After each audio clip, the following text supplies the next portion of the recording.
at ikaw yung guest speaker sa Christmas party. Your Honor, I was invited. Hindi naman po talagang guest speaker po. Pero you are special kasi nga ako hindi nga ako naiimbita dun. Ikaw naiimbita. Sorry ako. Okay. Gaano mo kakilala si Miss Alice Go? Good friend, Your Honor. How good is the friendship? We go out for lunch or dinner. Remember, Your Honor, because I did not even ask her to bring anything. Pero those who were there told us na namigay siya ng ampaw.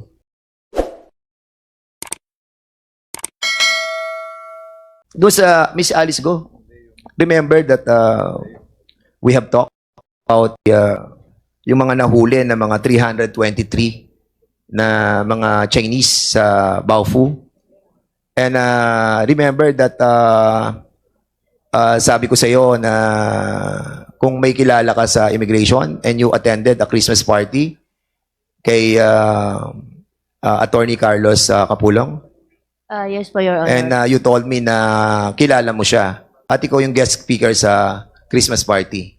Your Honor, I was invited. Hindi naman po talagang guest speaker po. Pero you are special kasi nga ako hindi nga ako naiimbita dun. Ikaw naiimbita.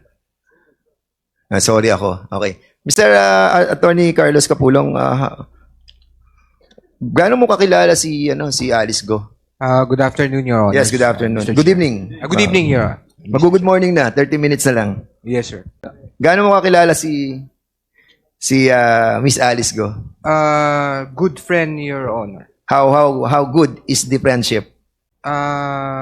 We met over time, Your Honor. We met sometime May 2021, and then communicating. Then sometimes we go out for lunch or dinner. And then during that time, I saw her. When I met her, she was not a mayor yet. She was an ordinary citizen. She was a businesswoman. And then I met her again personally during, I think it was sometime September of 2022. I went to the opening of Clark International Airport. All the LGUs of Pampanga and Tarlac were there. It was the opening. It was together with all the officials, and the president was there. My commissioner was there. And that's the time we... Bakit naman siya naisipan mong imbitahan sa Christmas party? Well, actually, it was just a chance invitation, Your Honor. Since we met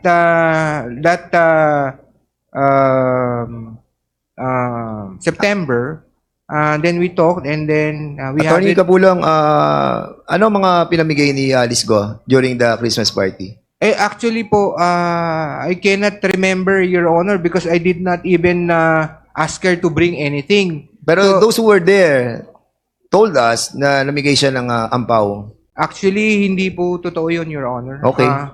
Sige. I asked them again. You are under oath, Attorney Yes, Your Capulong. Honor. Yes, Your Honor. Are you the former port operator operation division? Ikaw namamahala ng mga airports and seaports sa buong Pilipinas mula 2019 hanggang 2022?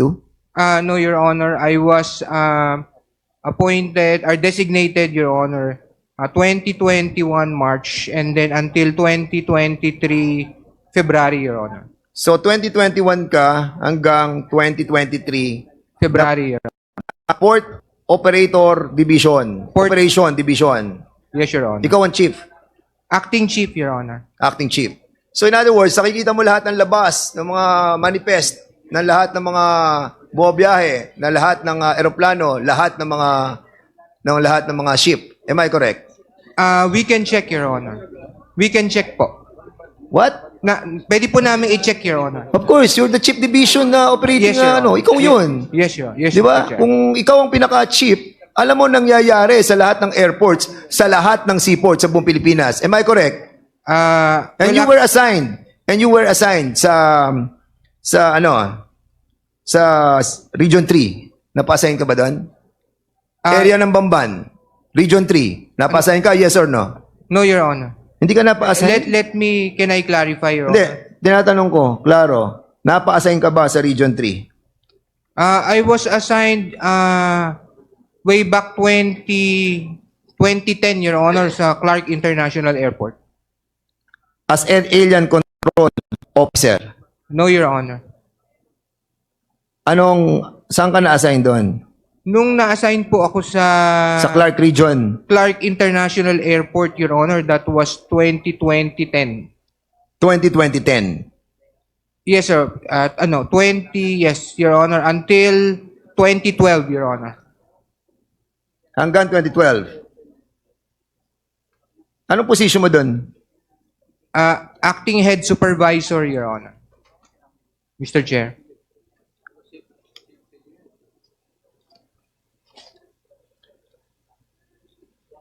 You have a law firm, attorney? Wala po, Your Honor. Are you related to Michelle Mabute? No, Your Honor.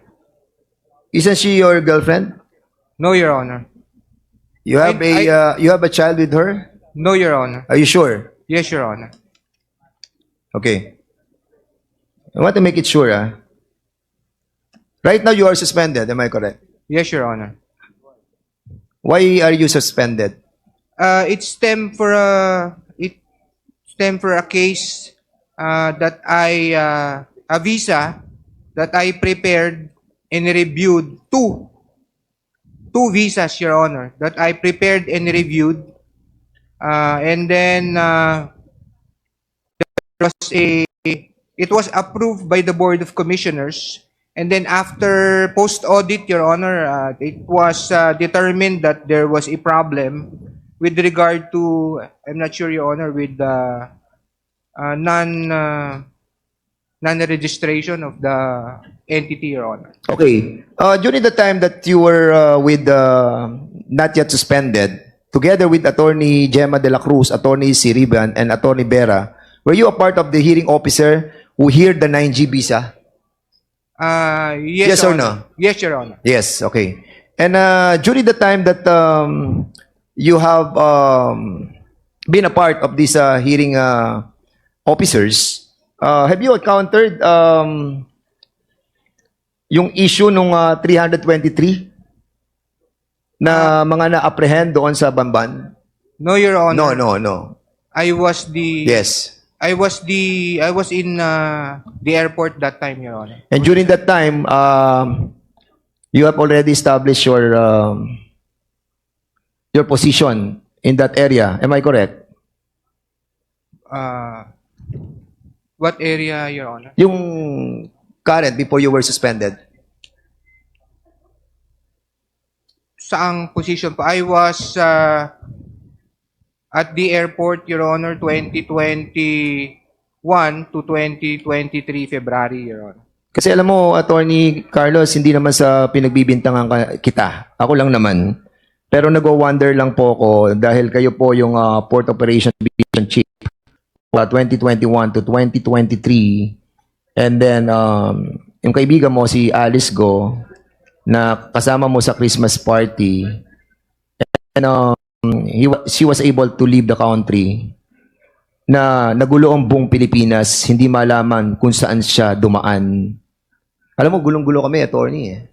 Actually, lahat ng mga Pilipino, nagtatanong paano siya nakaalis. And your friendship with her, and you being a part of that division for so long, from 2021 to 2023, give us a cloud of doubts about what really happened. But we are not accusing you of something, no? I hope you understand the role of this Quadcom in investigating deeply on what really transpired, no?